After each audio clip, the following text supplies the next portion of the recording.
Welcome to Live at the Ink, Home Edition. Today's broadcast is brought to you by Evolution Sales. Visit evolutionsales.us for more information. VX1, the fastest growing one design in North America. Sailing Inc. Get it at the ink. J Boats. Sailing Inc. is the broadest reaching J boat dealer in North America. Welcome to Live at the Ink.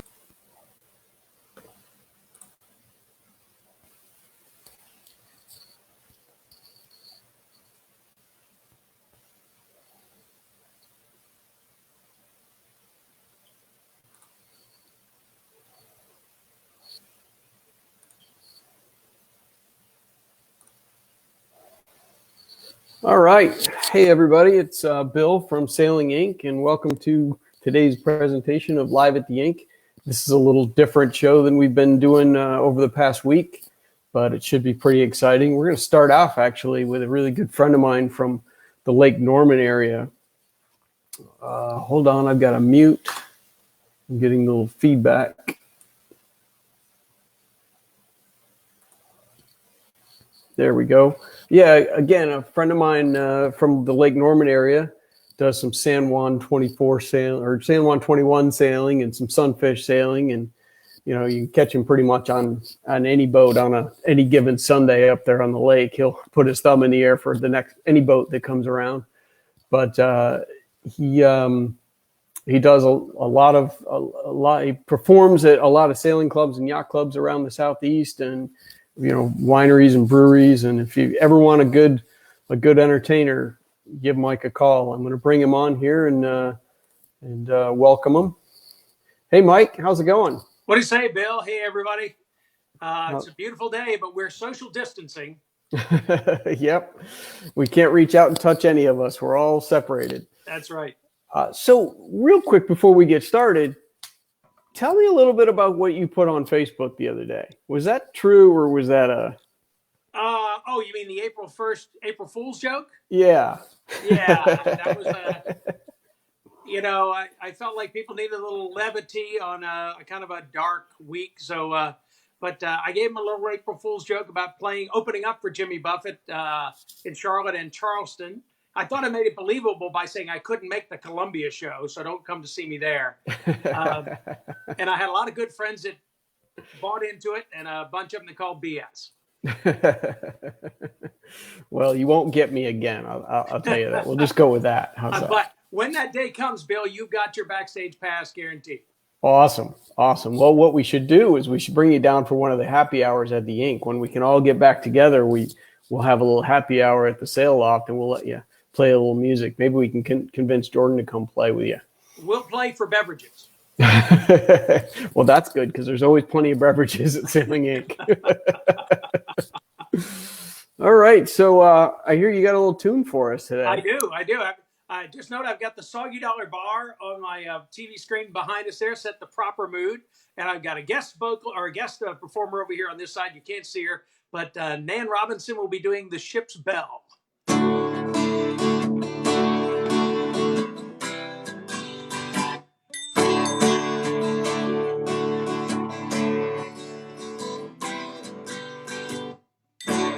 As the son of a sailor, I went out on the sea for adventure, spanning the view of the captain and crew, like a man just released from indenture.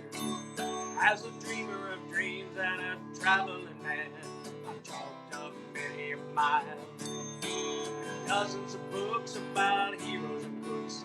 I learned much from both of their styles. I'm a son of a son, son of a son, son of a son of a sailor. Seas in my veins, my tradition remains.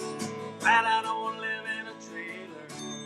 Out away in the near future, the southeast of disorder. You can take the hand of a mango man, he greets you at the border.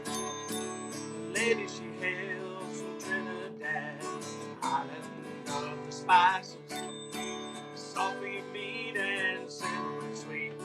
Promise for all your good vices. We got a haul the sheet in as we ride on the wind. our forefathers harnessed before us. Hear the bells ring as the tide ringing sings. It's the son of a gun of a chorus. Where it all ends, I can't fathom, my friends. If I do, I might toss out my anchor. I'll cruise along, always searching for songs. Not a lawyer, a thief, or a banker. I'm the son of a son, son of a son, son of a son of a sailor. Seas in my veins, my tradition remains. I'm glad I don't live in a trailer. Big finish.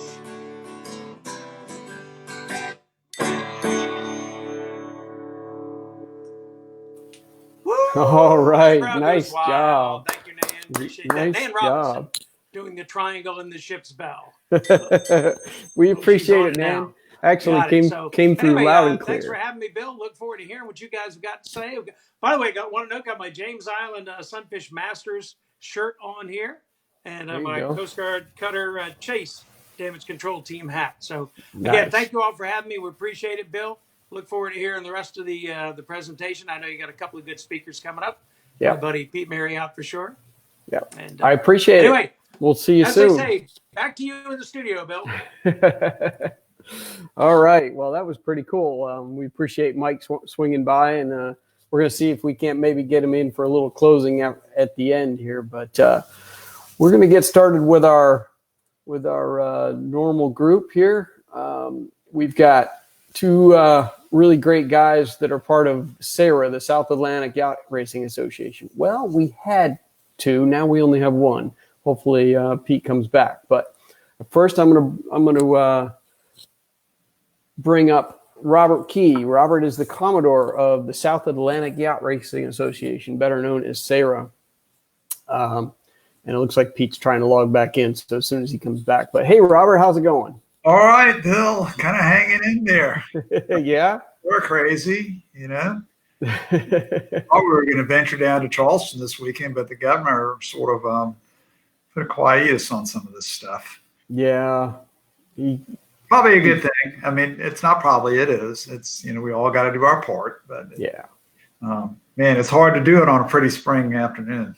I know. It's absolutely gorgeous out. And when we wrap up here, I think I'm going to have to move out to the patio for the rest of the afternoon.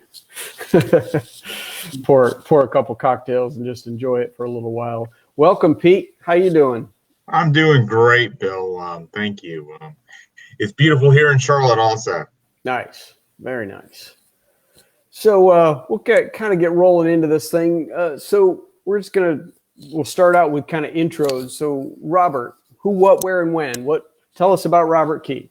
Sure. Well, as it relates to this discussion, I have the privilege this year and last year of being the Commodore of the South Atlantic Yacht Racing Association, or SAY, or a more familiarly known as SAYRA. You'll hear us refer to it as SAYRA, but it is the South Atlantic Yacht Racing Association. I've been in the sport. I was adding it up the other day. I'm almost embarrassed to say for almost 50 years, which is kind of crazy. But it's taken a lot of different turns, dinghy sailing, J24 sailing, J27 sailing, some big boat sailing. And, now I'm kind of back to enjoying more dinghy sailing. Got a chance to get a rod on one of your hot rods in the North Americans, the VX1. Pete's an owner now. A varied sailing experience. My term actually ends in October 31st. Then Pete comes on as the newly elected Commodore. So it's been a good couple of years. This is an interesting little coda for the end of my term. This little so I really appreciate you hosting this thing. We got to be creative about ways to communicate and ways to stay in touch and ways to keep the interest up in our sport. And I think this is great. So thank you for doing it. Awesome. We appreciate you taking some little time out of your Friday for joining us. So Pete Marriott, who, what, where, when on you? What's going on, Pete? I grew up as a kid around the yacht club. I think I've been a member at Lake Norman Yacht Club for as long as many of our members. I've kind of sailed everything at Lake Norman from thistles. Unfortunately, yeah, every boat that we have, big boats. Grew up on a J20, got me into big boat sailing. Owned a Lightning after graduate school, and campaigned the Lightning all over the not just in the SAYRA area, but also the entire East Coast. Had a great husband-wife team that sailed with me, and we sailed quite well for many years. They moved to Virginia, and it just got to be a lot to travel with. And so got an Ultimate 20, campaigned that, and Bill, you got to go on that boat a lot and helped us make that boat fast. Yep, that was a fast boat. Then got to be asked to get on the leadership of our yacht club, going up the board ranks, which then got me more involved in the SAYRA. Didn't really realize what SAYRA was, which I'm guessing some of the people on the call or on the webinar will also be in my shoes. I knew what SAYRA was because I'd done some of the competitions as a junior, done some of the competitions as an adult, but I didn't realize the relationships and the fun beyond that. Today, I own with my wife's lake condo at Catalina 30, and then I'm privileged to be a new owner of a VX1 with Ken Korsig, and we're looking forward to the coronavirus being lifted so we can go sailing. Yeah, you were only able to get one event in. I guess you've sailed a couple of times with it, but yeah, only one on the circuit. So we're all looking forward to getting back on the boat. That's for sure. We can't wait to have you guys out there. So very true. Yeah. So let's get into the nuts and bolts of this. So Robert, can you just in a short stint, what is SAYRA? What does SAYRA do for sailors in the South Atlantic region? Sure, great question. So the United States under U.S. sailing is split up into a number of yacht racing associations. It's not formally a part of U.S. sailing, but it sort of loosely rolls up under the organization. But as I said, SAYRA stands for the South Atlantic Yacht Racing Association. It was started in, I'm going to guess, the early 60s by a relatively small group that wanted to coordinate racing activity between clubs in the Georgia, North Carolina, and South Carolina area. The idea was, of course, to coordinate racing, but also to offer some educational programming so that you could have high quality racing. And some of that educational programming included race committee training, judge training, and actually one of the most important functions of SAYRA was just simply coordinating dates on regattas. One of the things that we take for granted today with the internet is that you can go on and you can see a master calendar and any number of people can view that. But 10 or 15 years ago, it was not that easy. In fact, we have an annual convention, and one of the more popular breakout sessions at the general meeting was the calendar meeting, where representatives from the clubs would get together and battle it out for who got to hold a regatta on which weekend. And it has been sort of funny watching how some of these things have evolved over the years.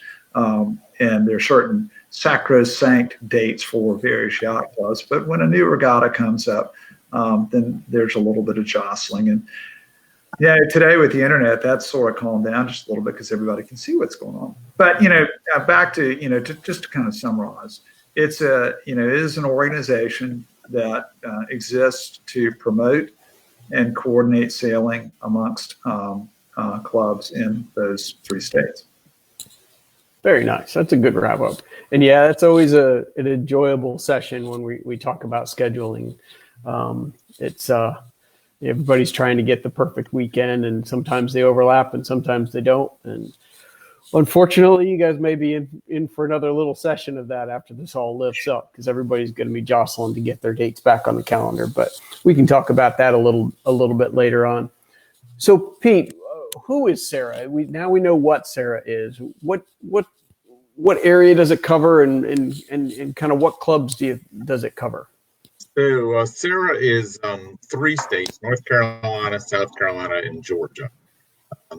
And within there, I counted earlier today, it's 39 clubs and associations. And it could be a full yacht club, such as, Robert's Yacht Club, Columbia Sailing Club, or it can be an association such as is it Robert D12, the District 12, the Lasers? Correct. And so, it's 39 either clubs or associations made up in Georgia, North Carolina, South Carolina, make up the SAYRA footprint. Very nice. It's a big group, and you don't really think about it until we get to that convention in January, and you look at the room, and there's people from all of these different clubs, and there's a minimum of 3 or 4 from each club sitting there, and it's like, holy cow, look at all these people. And it's pretty cool when we all come together and start telling stories about their events and events that they've traveled to, and hearing some of the ideas of how to get participation up, and it's really fun to attend things like that. So what's the benefit of a club to be a member of SAYRA? What are the benefits? And then beyond that, what's the benefit for an individual to become a member of SAYRA? Robert, you want to lead that? Sure. Yeah. Well, the primary benefit to the club, if I could just sort of paint it broadly, is exposure and opportunity to gain knowledge in areas. Exposure in the sense that you can, just simply the coordination and publicity surrounding your events. The educational opportunities are tremendous. So, for example, if you have volunteers in your club that want to learn how to run races, and these are people that we need. We don't want to take people off the race course to run races. We want people that have an interest in sailboat racing, but aren't necessarily the ones that are going to be out there in the race because we need them racing. But they typically may need some training and whatnot. And even those of us that race quite actively, there are techniques and procedures that you need to stay fresh on. I race a lot. I have been to race committee seminars, and I learn a lot. That, interestingly enough, is also helpful to me as a racer too, because it reminds me of some of the things that I should not be doing. Probably all guilty of. But yeah, it's that resource and training capacity is really, really very, very helpful. One thing that we'll dive into in just a minute, I'm sure, but I'll touch on it here as a benefit, and that is access to the Helen Hanley Memorial Fund, which is a really unique fund within the United States and within U.S. sailing, for which our group gets quite a bit of props from other parts of the country. But for sailors to access this fund to support some of the activities to qualify, you have to be a member of a SAYRA yacht club, or you have to be an individual member of SAYRA. Now, you asked about the benefits to individual members. You can be a member of the yacht club and in effect have some indirect relationship with SAYRA. Yeah. If you're not a member of a yacht club, or if you just want to join SAYRA, which is ridiculously inexpensive. I think it's $15 for membership. You get to come to the annual convention, which you talked about, and is a lot of fun because it takes place in January when nobody's sailing anyway. So we always get together at a fun place. There might be a little bit of some cocktail hours. I know there always is a traditional Bloody Mary lunch time on Saturday, which is quite a bit of fun, and it is a fundraiser for that Helen Hanley Memorial Fund. But so by being an individual member, you get to come to this thing, and it's a lot of fun. You get to see good friends that you haven't seen in a while, and you renew those relationships, and then you make some new relationships too. Absolutely. So Pete, you want to grab Rob Bowden's question here? Is SAYRA the most active regional body in the U.S.? I'm not sure. I can't put a number on that. And because Robert just said of January, when most people are not sailing, our friends in Florida unfortunately get to sail year round. And so I know that my yacht club, Lake Norman Yacht Club, we have a sailing season. And our sailing season used to be from April till November. We didn't sail in December. We didn't sail in January. But today, our sailing season is year round. And I think many clubs do an icicle or some sort of frostbite series throughout SAYRA. But I still think our Florida clubs and the clubs, Charleston Yacht Club, where it's a little bit more convenient than the Columbia Yacht Clubs and the Lake Norman Yacht Clubs, where it's easier to get to because it's close to work. That makes the Florida clubs a little bit easier to have more activity than our clubs, which some of them are a little bit more rural. Yeah, that's true. And, we have a little, in Charleston, we have the J24 Chili series, and the Lasers have their little Frostbite series out. I believe they sail at James Island Yacht Club. And we do have a Frostbite series as well for the big boats in Cora. So we try to keep sailing all winter, but yeah. So Rob changed his question. Most active and regional organization. And I believe the answer to that is a lot of the stuff that you see in U.S. sailing has come from, people that were before us. So, for example, I know many clubs in SAYRA today are what's called, and I don't know what U.S. Sailing calls it today. Lake Norman Yacht Club was a Golden Anchor Club, and that means that 100% of our members are members of U.S. Sailing. And many clubs now in SAYRA are that, but that came out of SAYRA. The race management program came out of SAYRA. The judge program came out of SAYRA. So administratively, yes, we've got a lot of great people that have we're following in their footsteps, and because of them, we have a lot of great things. Yeah, it's pretty amazing the number of programs that kind of stemmed from this area and from SAYRA as a group, and were adopted by U.S. Sailing and even World Sailing beyond that. And it'd be awesome to sometimes sit down and kind of recap that history and almost get it into a booklet before some of these guys, unfortunately, leave us, because it's pretty cool how other areas of the country are using the rules that we kind of put down.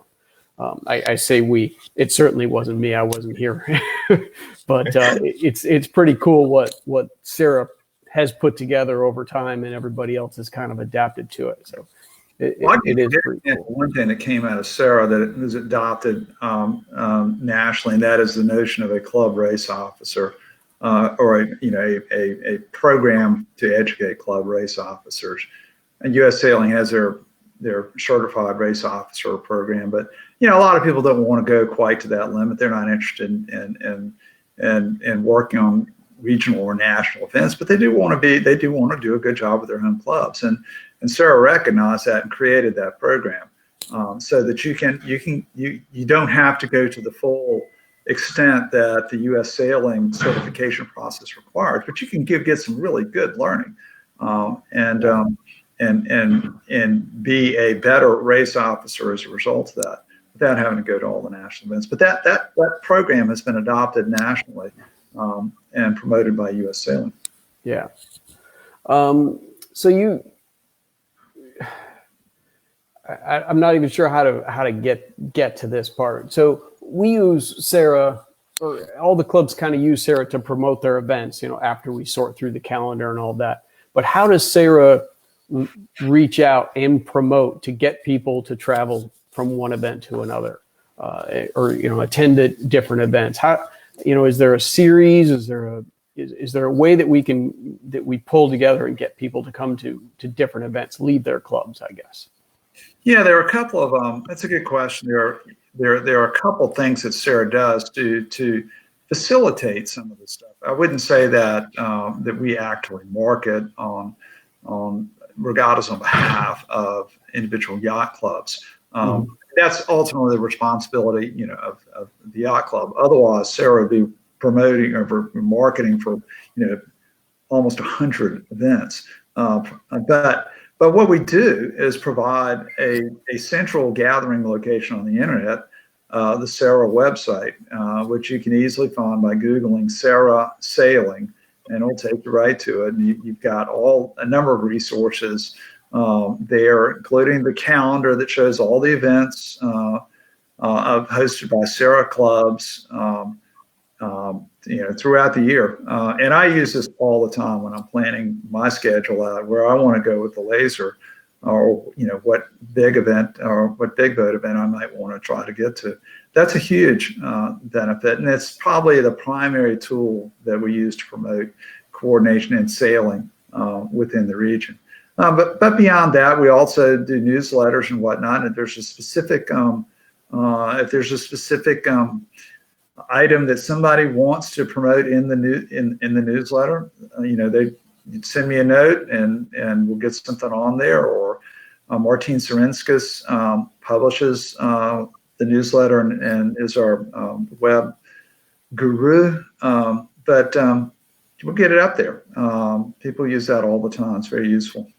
Yeah, it's one of I've got 3 or 4 go-to calendars for sailing, and before we schedule anything, we'll always go to the SAYRA calendar and make sure that there's no overlap at that point, because we want to try and promote a lot of our local events, and get to our local events just as much as we want to go to the national and international stuff. So, and one thing, Robert, you forgot, SAYRA brings so much to the table, is all the fleets. For example, I know that your fleet, the D12, the laser, have the ability within SAYRA, and the D12 does it, the junior program do it very well, to say these are our events that are going to make up our SAYRA championship. Right. Thank you. Yeah, good point. And we're going to touch base on that a little bit here as we get a little further on. We've got a special guest that might join us here in a minute to talk about championships. So, but we're gonna reflect back a little bit because Ryan Ham, Coach Ham, asked again about the Helen Handley Fund. And I know you touched on it a little bit, but can you dig a little deeper into that, Robert? How that works? Yeah, sure, I'll be glad to, because it really is one of the things we're really proud of. So back in the '60s, Helen Handley, who's a member of it, I believe, the Atlanta Yacht Club, maybe the Lake Lanier, one of the yacht clubs in Atlanta, left some money to SAYRA, and her goal with this fund was to make it possible for SAYRA sailors to attend national ladder of championship events like the Mallory Cup. Because going to those things can be quite expensive. Sears Famous Smite, for example, when you you take 3 kids out to San Diego, for example, that's a lot of money. And it's kind of, as we all know, all sailors know, sailing is not necessarily a wealthy man's sport, not by a long shot. So coming up with the dollars to participate in some of those things can be a bit of a challenge. Over the years, we've grown this, so sailors are able to apply for grants within certain boundaries set out within the guidelines to support their sailing efforts to these national championship events. Over the years, as the fund has grown, we've extended the qualifying events that you can apply for money for, to not just U.S. Sailing National Championships, but also if some of our younger sailors are competing for Opti team trials, they can apply for grants to attend Opti team trials. And the other area that we've expanded into, which I think is really a true investment into the future of the sport, is you can apply for support to attend U.S. Sailing sponsored and hosted sail training classes, like level 1 instructor training. And we've paid for, through the Helen Hanley Fund, an awful lot of young folks to attend, not just young folks, but also old folks. It's not restricted to kids. Attend these level 1 and level 2. And we may have even trained a level 3 instructor as well. Yeah. But the fund has grown over the years. Yacht clubs contribute to it every year, and I alluded to the Bloody Mary party at the SAYRA convention. That is one of the fundraising components of the Helen Hanley Fund, and it is also it is a lot of fun. But the fund has grown over the years, and we have a good time in that fundraising effort. All the clubs contribute that are active within SAYRA. So it's unique. I'm not aware of another yacht racing association in the United States that has a fund, a similar fund that supports their sailors and competing at the national level. Yeah, I think it's very unique, very unique. This is a good segue into a question that Jane Key has for you guys. Have we talked about junior sailing? And in my opinion, junior sailing is the most important part of SAYRA because that's our future. So, I'm going to just throw it out there and let you two run with it, because junior sailing could go on forever in this conversation. But Pete, you grew up in SAYRA as a junior. Tell us a little bit about it. I can tell you where we used to be. Robert, you can talk to us about where we are today. So I make the comment to anybody if they say, "Hey, why should I get my kid involved?" The reason you should get your kid involved in sailing is because I have lifelong friends, not just at my yacht club, but throughout SAYRA, because of competing and sailing. Not just in the U.S. Sailing's upper events. It's in going down to Wrightsville Beach as a kid, getting to meet some good friends, and Pierce Spartan and I grew up together, and getting to meet was that a love-hate thing? Did you see me cringe? we like getting Pierce. Yeah, we like getting Pierce off the ocean because those ocean sailors just couldn't sail on inland lakes.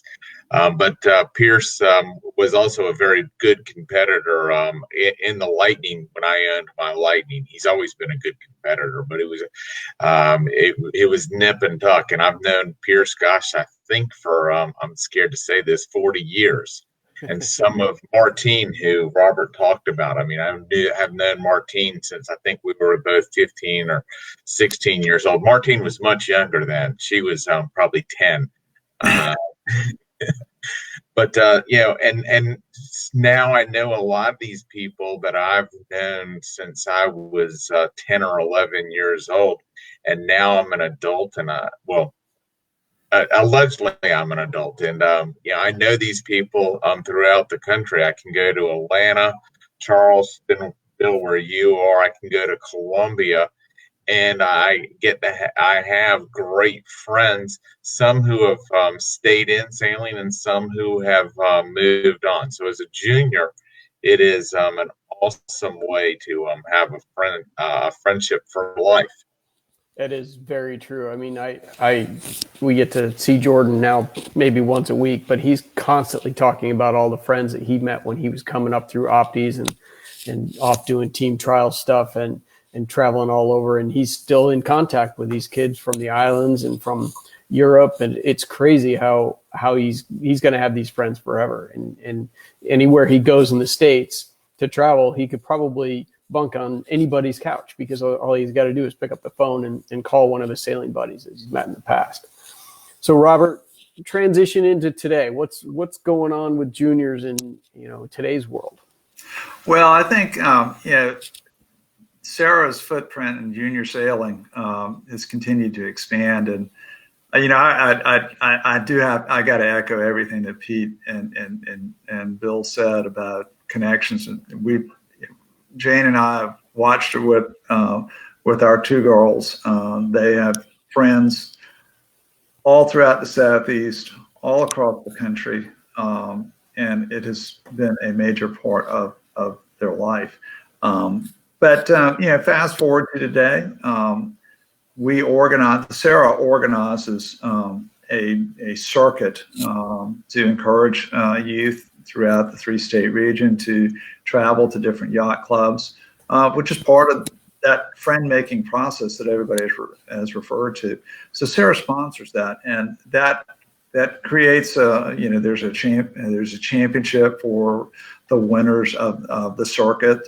There's usually 5 or 6 events that they have to go to or can go to and sail in.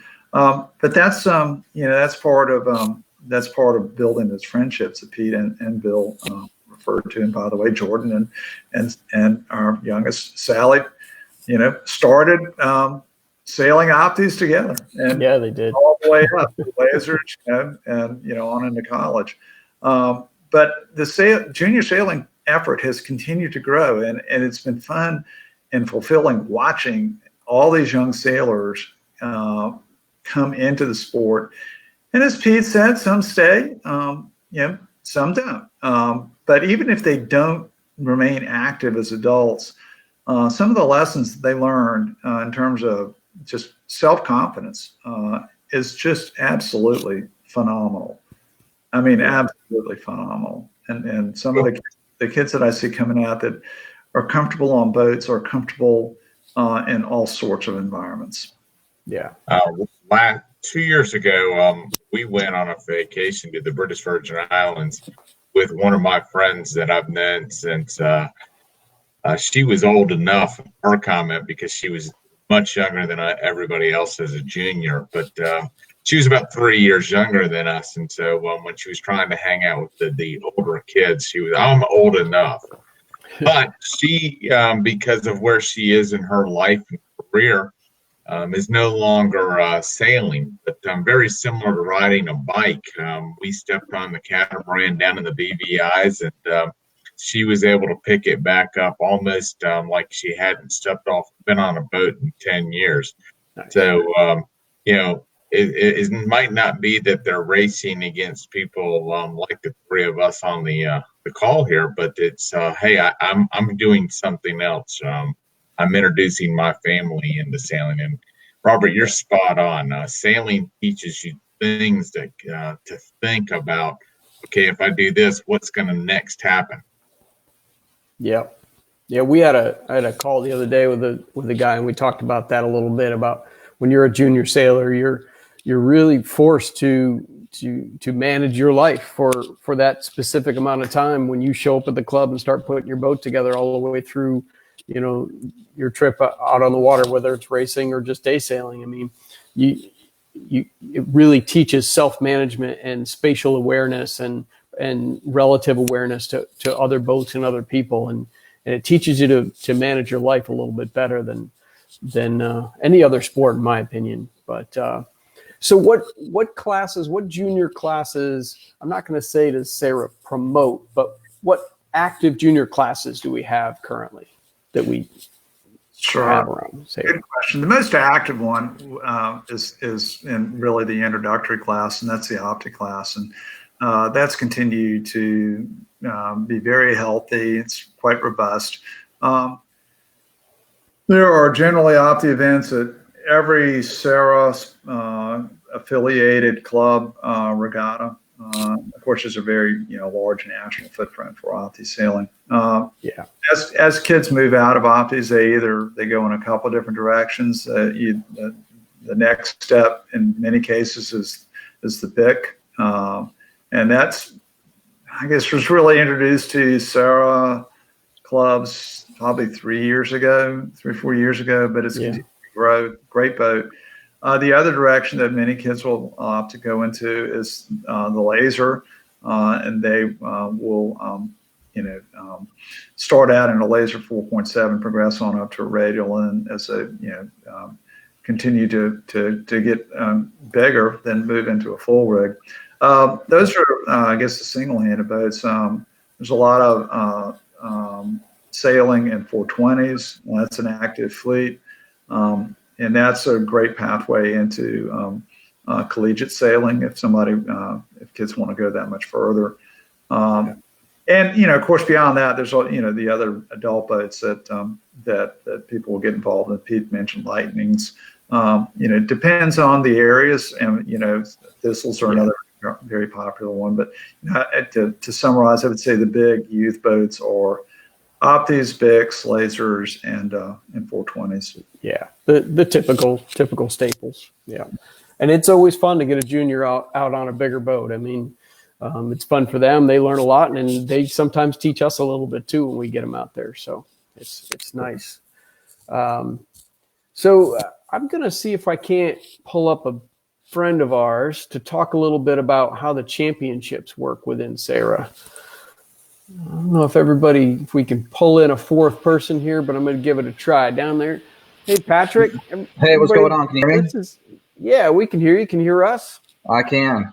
All right. So everybody, this is Patrick Chisholm. He lives here in Charleston, owner of a Lightning. He's co-owner in a J105, does a lot of sailing here within Cora, and he's hugely supportive of SAYRA and Cora and the local clubs in this area.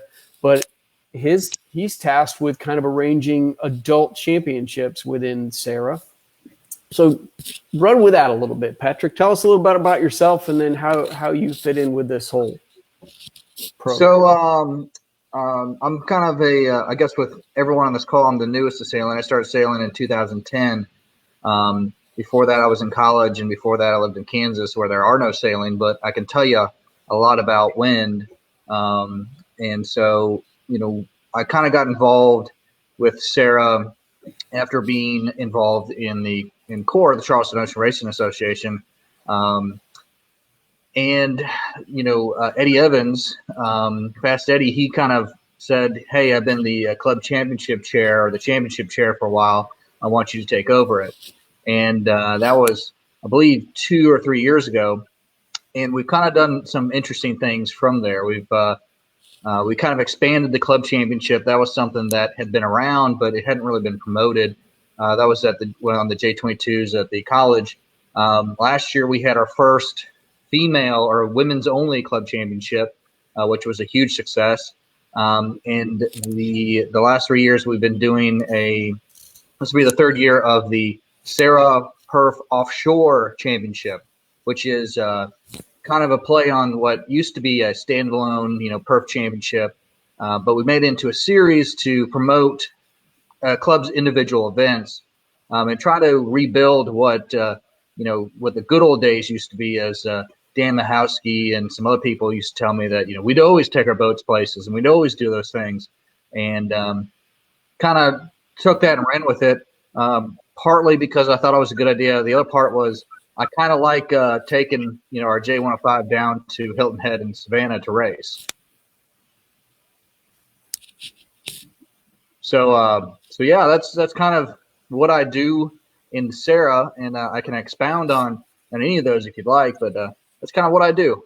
No, we definitely appreciate it. I've had the opportunity to sail in 2 of the club championships now, and I helped out a little bit with the women's championship last year, and it's always fun to see these groups come together and jump on the J22s and go out and race against each other, and not everybody gets to race on a J22 in their normal life, so they're all trying to figure the boats out together and trying to figure out the current of Charleston together. So it's it's pretty cool. I really like the way it's going, and I like the fact that we're building on it, and it's going to grow even further. And there's talk about doing championships in different ways, and I think it's great. It's a way to pull the sailors from the Southeast together a little bit, and we do it for the juniors as well. So I want to jump for a second if I can. yeah. So the club, Patrick has done a phenomenal job with the club championship. We had 18 clubs represented this past year in Charleston, and it is really a lot of fun because each of these boats they are out racing representing their clubs, whether it's the Lake Norman Yacht Club or the Columbia Sailing Club or the James Island Yacht Club or the Charleston Yacht Club. They're representing their clubs, not themselves, which I think is extremely cool.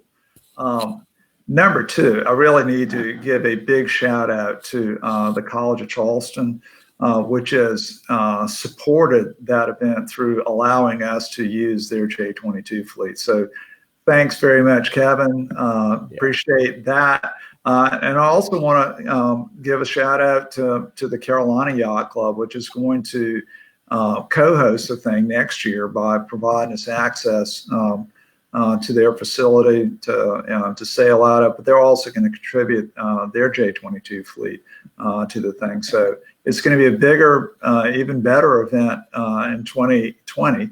And you know what? There ain't going to be any virus in September. We're going to be done with this thing. We're going to be back for sailing. I'm going to write that down. You heard it here first, everybody.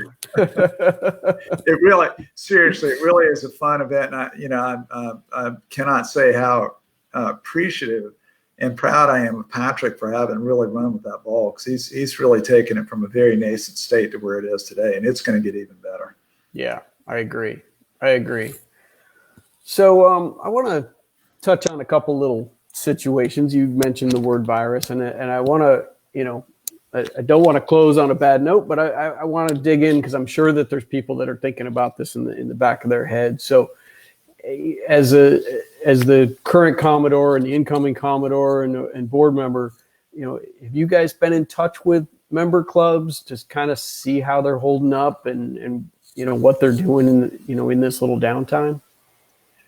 Not programmatically, anecdotally, yeah, absolutely. Had a number of conversations, and everybody I think is sort of in the same boat. There's a diminished footprint on sailing, depending on the state in which we're in, is going to dictate some level of what you're actually allowed to do. South Carolina has, the governor's order really doesn't apply to private property. However, if you sail out of private property, you're out on the water, you're out in the public domain. So you need to be in compliance with the order. I think good, responsible social distancing has dictated an awful lot of activities. And we're all going to beat this thing, but to do it, we've all got to be responsible and do the right things, which is tough. It is. It really is. And I think when we get to the point where the curve is flattened and we can start to socially engage face to face again, I have the sense that there's going to be a tremendous unmet demand to get out on the water. I know I'm ready to go. I am really ready for the cocktail parties afterwards too. So I think you bottle it up, but I think there's going to be a real burst of energy when we all get let out of the gates. Yeah, I was listening to one of the U.S. Sailing their starboard portal or whatever their deal is, and they were talking a little bit about how clubs all over the USA, what are those coaches doing right now? What are the program directors doing right now? And a lot of them are, they're studying. They're offering, online courses for their juniors and for their adults, and they're brushing up on their club organization stuff and getting things ready because they know that you're absolutely right. It's going to come back in a flood, and they're going to be ready. But it's just a little concerning. I know South Carolina Yacht Club down at Hilton Head, they've closed up.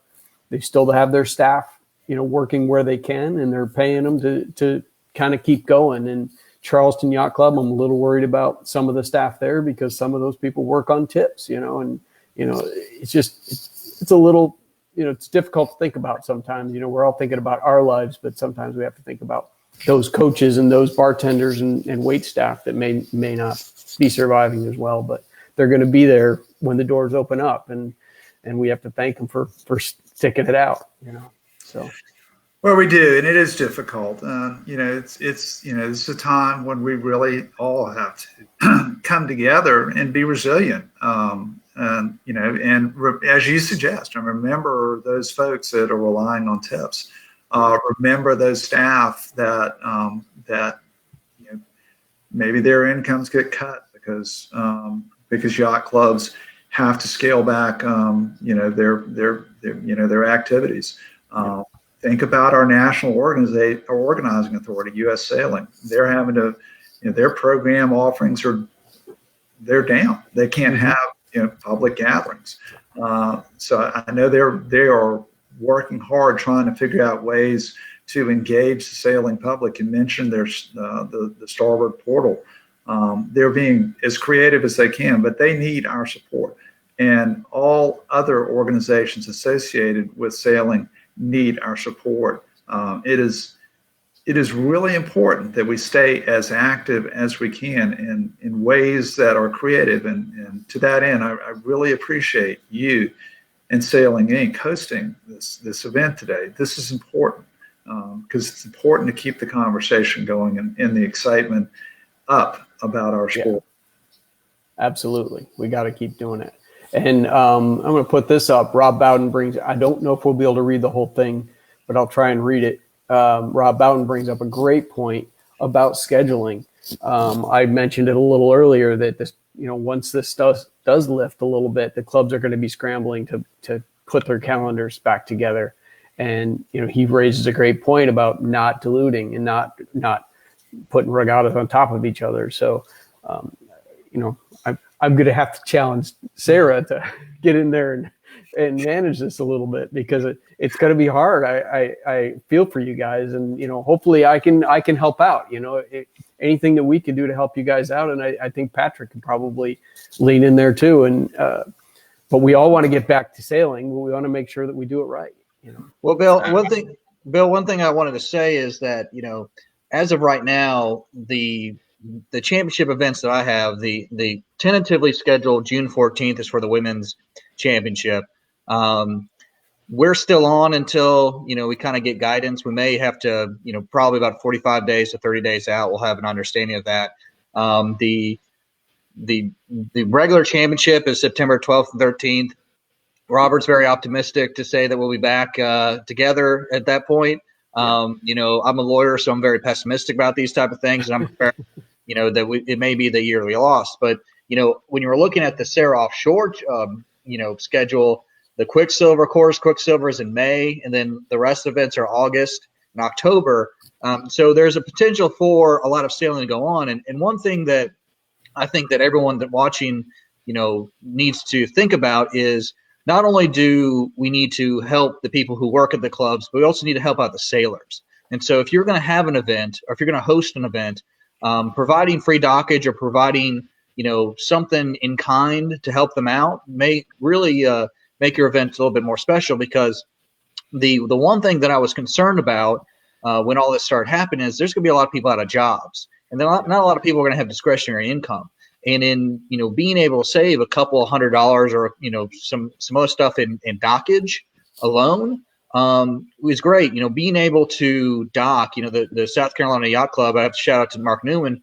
They've allowed us to keep our boat at their property for very inexpensive or almost free sometimes, and which allows us to kind of stay, keep our boat in Hilton Head or keep our boat in an area that we can do other races. And, allowing people or clubs allowing for out-of-towners or SAYRA club members to have those kind of privileges are really going to help people get back sailing, because ultimately, a lot of people are going to look at their sailboat in their yard and be like, man, well, the governor says I can't use a shared sporting apparatus, and I have to use this money for, either feeding my kids or paying the mortgage or student loans, or sales or something like that. So it's going to be kind of tough for everybody. So I think that if one of the benefits of SAYRA is that you get a network of clubs that should be helping everyone out, and they should all be kind of working towards the same goal, which is getting people on the water and sailing. And when that happens, it makes it easier and also makes the events more fun, because I love going down to Savannah and playing with those guys. I love going to Hilton Head. I love when those guys come up. And it's new, and sailing against the same people can be fun, but sometimes you like to beat somebody else. Absolutely. Just an idea on trying to get people back out to some of these events that may not be able to afford to travel a little bit is, how do we knock down the expenses? Can we not, maybe knock down the registration fee and make meals a la carte? So people can choose to bring their own food if they want to, but it gets them to the event, right? Are there ways to maybe knock down the expenses for some of these guys to get them out sailing? As somebody that has, and Patrick, I know you're in the same boat. We have done a lot of regatta prep, where we've done the regatta, and it's helped the regatta organizer by registering early. I can't tell you. So we actually did successfully run Lake Norman Yacht Club's Keelboat Midwinters, which right now is the only regatta that we did our ice bucket regatta on January 1st. But the Keelboat Midwinters we ran, we had over 25 boats. And I will tell you, on the week before the regatta, I was worried that we were not going to have 12. Yeah. So, I know that things come up and we're in a last minute world, but help a regatta organizers by registering early, because if you register early, a 15 boat regatta almost has the exact same cost as a 30 boat regatta. And so if you have a 15 boat regatta, you obviously have to charge more, because I don't know about the three of you, but it's been brought up a couple of times. I like to have, free beer. And so if the club is going to provide free beer, are they going to buy one, or are they going to provide two kegs? And that's easier to determine if you register early. So, register early when you're going to regattas. That really helps the organizers, and it helps make a better regatta. I'm going to throw this out here for you guys. Sailing Inc. is always happy to donate kegs to regattas. Just saying. I've got a regatta coming up. When is that Corona thing going to be over? So Mark Newman just asked, and I think I know the answer to this. I don't think there's any loopholes around this, but maybe there can be a temporary hiatus. But is there any chance that the Helen Hanley Fund can help out to get people sailing again? Well, Robert? it's a good question. I appreciate Mark raising that. Unfortunately, the guidelines for the fund are very specific and very strict. And they cannot easily be changed, and because it is designed to support those championship events and the training events. And believe it or not, actually, it's not hard to believe. When you send a team out to the triple-handed championship to California, or the U.S. Keelboat Championship, it can be extremely expensive, and our budget, annually to support these activities runs about $20,000. That can go real quickly. Absolutely. Yeah. And Rob's backing up Pete here by saying pre-register early. It helps competitors see who's coming and makes them decide to come to regattas. So registrations always breed registrations. I've always said that. So that means when Rob is going to go to a regatta, I don't want to go. If you're going to go race a laser and Rob's going to be there racing a laser, you might not want to go. We can give him the trophy up front. There you go. So I think we've pretty much reached an hour here. So I don't want to take it too much longer here. But do you guys have anything else you want to mention before we break this thing up and move to the patio? Again, I just want to say, Bill, thanks for being creative, and thanks for hosting this, and thanks for hosting some of the other talks that you're doing. It's, these are the kind of things we need to do to occupy ourselves and keep the conversation going about sailing. So really appreciate your creativity and your thoughts and that of Sailing Inc. And I'll mirror that.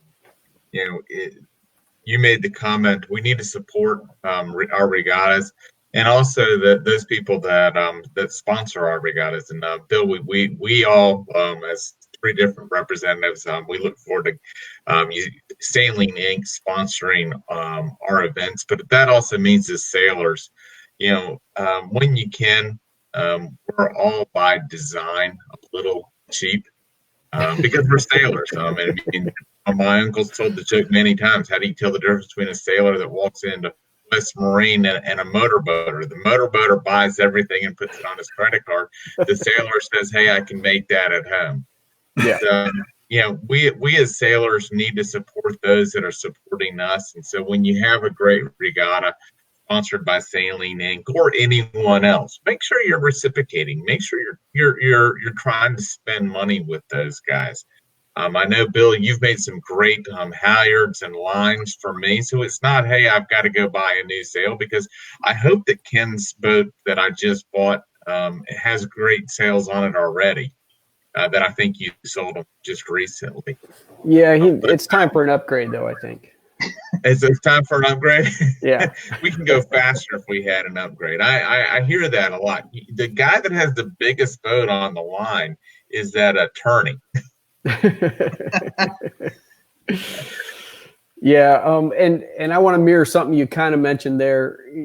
All of the guys that are in this industry right now are, I'm not going to say struggling, but we're worried, right? Because our life, basically, your discretionary funds fund our life, our livelihood. So I'm not going to say, come to Sailing Inc., please spend money, but support the industry in any way you can. And if a sponsor shows up to your event, and they've got a trailer with life jackets or sailing gloves or whatever, go see what if you can spend a little bit of money in their trailer, because it took a lot of effort for them to get on the sponsorship, get their trailer there, and spend the time, so that they could be there for you. And at this time of year, it's tough. Or this time, it's not really this time of year.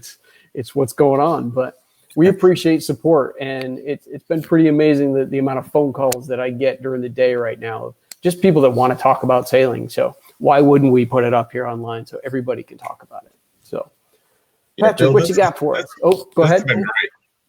Well, Bill, I was going to say that, we're entering, I hate the phrase new normal. That's one of the most annoying phrases of all time. But we're entering kind of in a reset. And I think that as we move forward as clubs and as sailors, we need to kind of figure out exactly, are we doing events correctly, or is there better ways to do that? And I think this year, a lot of great events have been canceled or postponed to next year. And when it does start to, when we get back on the water, I think that everyone just needs to not be so excited to have their individual event, but kind of say, all right, well, if my regatta was in April and it got canceled, like Charleston Race Week, let's not schedule Charleston Race Week for Columbus Day weekend to trample someone else's. And I think that, that it will be sad for some clubs to lose their events, but once it gets cracking, let's blow out the events that are there. And then we can kind of look at our schedule, and we're very, very fortunate to have a very, full schedule, but let's look at the things and try to get as many people together as possible. Cause I know sailing, I sailed in the club championships, SAYRA club championships 3 or 4 years ago. And we got 4th place, and I was super ecstatic by that. There was 4 boats, but we got 4th place. Last year there was 18 teams, and it was a lot more fun.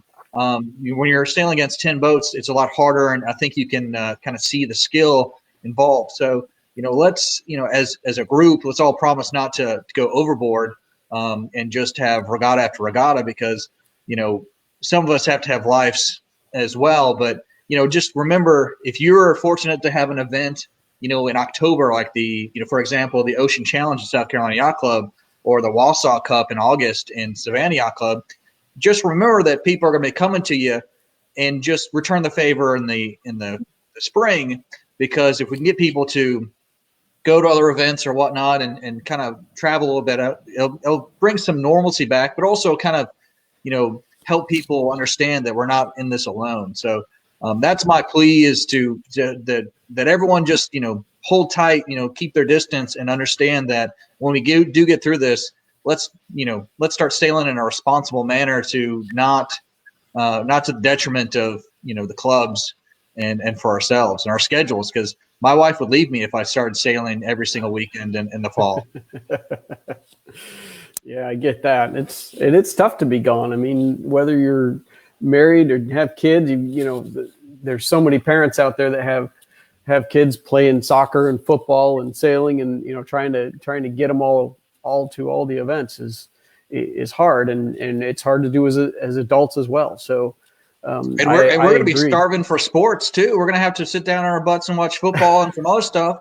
And there's going to be a bunch of things that we're going to have to watch. And there's not enough time in the day to sail, then watch 4 hours of football, then watch the U.S. Open in tennis and whatnot. And then, right. I mean, it's going to be a lot of stuff that we're going to have to catch up on.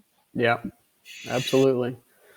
Well, all right, guys. Man, I really appreciate you guys taking the time today and getting on here with us. And I think we lost Mike, so we don't have any closing music. Maybe I'll pause here for a second to see if he pops back up. But anyway, I definitely appreciate it. And if anybody who's watching now or in the future, if you have questions for these guys, send them out. Either put them in the comments and I'll see them, or you can email me at bill.wiggins@thesailinginc.com. And I'll get a hold of these guys and we'll get them answered for you, because I think SAYRA's got a pretty tough row to hoe. Is that how it goes this year? Because I think once it comes back, we're going to be full on, and they're going to be balancing it a little bit. And Robert's going to be quite happy to hand off to Pete. Well, the good news is it looks like he's running it into the ground. Oh man. We're gonna sail in the spring of 2021. Always glad to spend it, to finish it and hand it off to the next guy so he can have, a great run at the helm. He's just turning it, making it down so I can look good. Yeah. All right, guys. Well, once again, I appreciate you coming on, and we'll see you on the water hopefully really soon. Great. Thanks, Bill. Bye. Thank you. Bye.